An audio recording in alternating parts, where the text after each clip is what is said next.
एक गांव में बहुत जोरों की बाढ़ आई।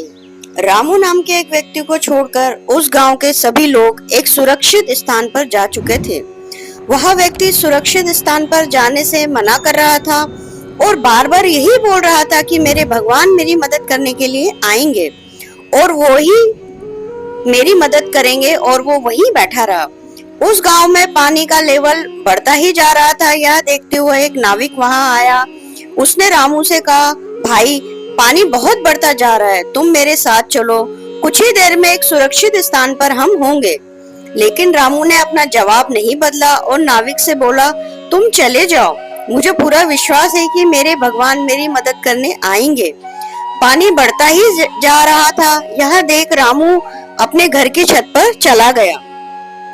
तभी उसकी मदद करने के लिए एक हेलीकॉप्टर में कुछ लोग आए, लेकिन वह आदमी किसी की बात सुनने को तैयार ही नहीं था और उसने हेलीकॉप्टर में आए हुए लोगों से भी वही बात दोहराई। मुझे अपने भगवान पर पूरा विश्वास है, वो ही मेरी मदद करेंगे। इस बार पानी का स्तर इतना बढ़ गया कि रामू वहां डूबकर मर गया।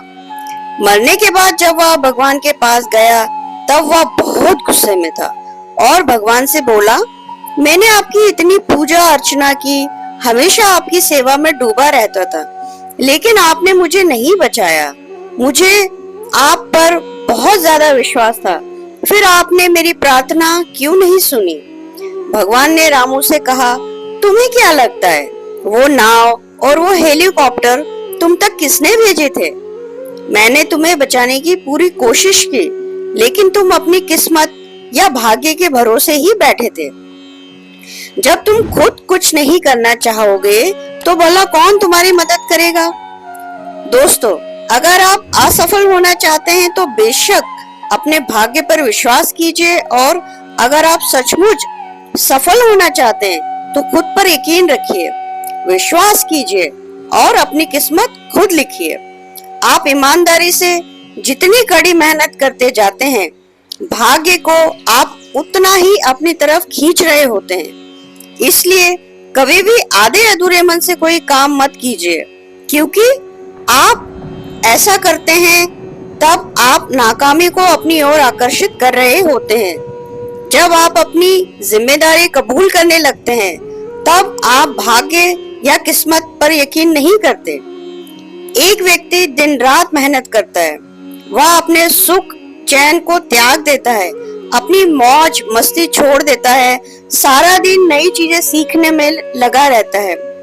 वह अपने लक्ष्य की ओर आगे बढ़ता जाता है, तब तक नहीं रुकता जब तक वह सफल नहीं हो जाता। पूरा फोकस अपने काम में डालकर पूरे जोश के साथ आगे बढ़ते जाता है और सफल होकर ही दम लेता है। लेकिन जब उसे सफलता के शिखर पर पहुंचे अन्य लोग देखते हैं, तब उसे सभी लोग कहते हैं ये तो बहुत भाग्यशाली है, लेकिन उसकी कड़ी मेहनत और संघर्ष को कोई नहीं देखता।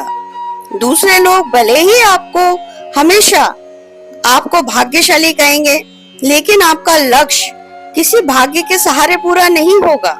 आपको खुद ही अपनी मंजिल की तरफ कदम बढ़ाना होगा और आगे बढ़ते जाना ही होगा, जब तक आप अपने मंजिल तक पहुंच नहीं जाते, तभी आप एक सफल व्यक्ति बन सकते हैं। कुछ लोग खुद को बहुत बदकिस्मत या बदनसीब कहते हैं और वे इस बात को मानते भी हैं कि वे बदनसीब हैं। अपने बारे में खुद से ऐसी बात करने से ही आपके अंदर एक भाग्यशाली नजरिया पैदा होता है और आप अपनी मेहनत को कम और भाग्य को ज्यादा महत्व देते हैं। ऐसी सोच हमारी असफलताओं को जन्म देने का काम करती है और यह आपके आत्मविश्वास को बहुत कमजोर बनाती है।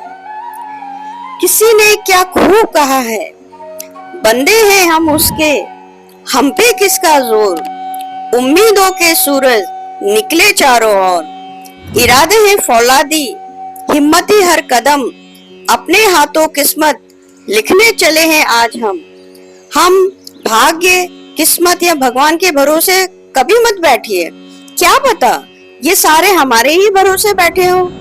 हम जो बोते हैं वो काटते हैं, हम स्वयं अपने भाग्य के विधाता हैं। हवा बह रही है, वो जहाज जिनके पाल खुले हैं इससे टकराते हैं और अपनी दिशा में आगे बढ़ते हैं। पर जिनकी पाल बंधी हुई है वो हवा को नहीं पकड़ पाते। क्या यह हवा की गलती है?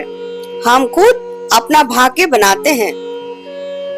दोस्तों, आपको हमारी ये प्रस्तुति पसंद आई हो तो हमें कमेंट बॉक्स में जरूर कमेंट करके बताएं कि आपकी क्या राय है इस बारे में। हमारे चैनल को लाइक करें, शेयर करें और हमारे चैनल को सब्सक्राइब करें। अब मैं आपको मिलूंगी अगले वीडियो में एक और ज्ञानवर्धक मोटिवेशनल कहानी के साथ। धन्यवाद।